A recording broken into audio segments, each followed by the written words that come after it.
Of Georgia trying to get more than $500,000 in attorney's fees from residents who fought the Rivian auto plant in Morgan County. Now, that plan itself is still on hold. However, the controversy is still bubbling over.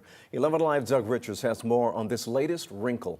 For 4 years, residents adjacent to the property cleared off for a new Rivian electric truck assembly plant have tried to stop the project. And while the construction project is on hold, the battles continue in court. The water in my tap and bathtub are still muddy. Residents like Alan Jenkins have shown how his well water has turned brown since the state cleared the factory site. But the courts have continued to back the project. Now the state wants residents to pay for attorneys the state hired to keep the Rivian project going. If the court rules against him, it could cost Jenkins tens of thousands of dollars. So will this case hurt us financially? Of course it will. I'm a pediatric hospice chaplain and a new farmer.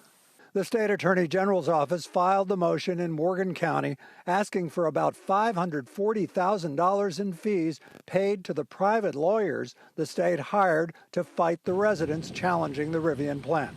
Activists say it is a frightening move. What steps does a citizen have when they can't take grievances up through the court system legally without fear of retaliation?